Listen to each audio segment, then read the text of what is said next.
இன்னைக்கு பானு பாட்டிக்கு பிறந்த நாளுமா, 58 வயசு பிறந்திருக்குமா. எங்க வீட்டுல எல்லாத்துக்கும் ஒரு ஸ்வீட் செஞ்சு கொடுக்க போறேன். அது வந்து பிஸ்கட் அல்வா செய்ய போறோமா. அந்த பிஸ்கட்டை வச்சு அல்வா செய்ய போறோமா.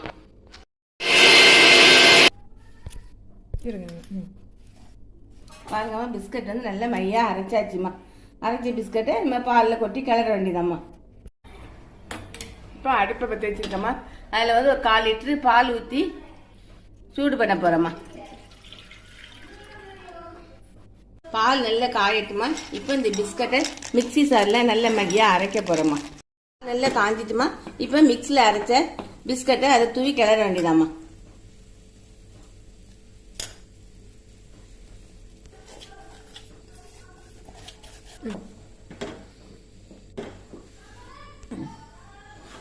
பிஸ்கட் நல்லா கட்டி விழாம கிளறணுமா.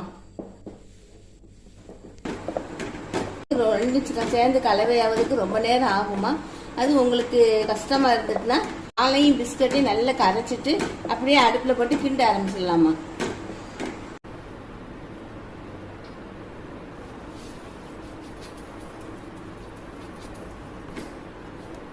பிஸ்கட்ல இனிப்பு இருக்குமா. நீங்க உங்க தேவைக்கு தகுந்தால இனிப்புக்கு தகுந்தால போட்டுக்கோங்கம்மா. இது நல்லா கை விடாம கிளறிட்டே இருக்கணுமா. பக்கம் கொதிக்குமா. கொதிக்கும் போது கொஞ்சம் நெய் விட்டு கலர்னா பாத்திரத்துல பிடிக்காதுமா. இது வந்து நான் வீட்டில் காய்ச்சல உருக்கி வச்ச நெய்மா. நெய் நான் உருக்கியது சேனல்ல இருக்குமா. பானு பாட்டியில போய் பார்த்துக்கோங்கம்மா. கொஞ்சமா நெய் ஊற்றி தேவையான அண்டிப்பருப்பு போட்டுடலாம்.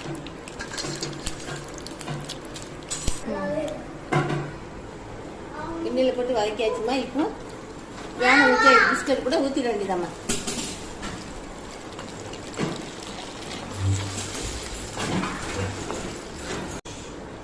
வாங்கம்மா, சாப்பிடலாமா. பிஸ்கட் அல்வா ரெடி ஆயிடுமா.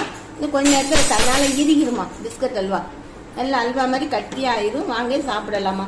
சப்ஸ்கிரைப் பண்ணுங்க, லைக் பண்ணுங்க, ஷேர் பண்ணுங்கம்மா. கிண்டி ரெடி ஆயிட்டுமா. என் பிள்ளைங்களுக்கு நான் ஊட்ட போறேம்மா.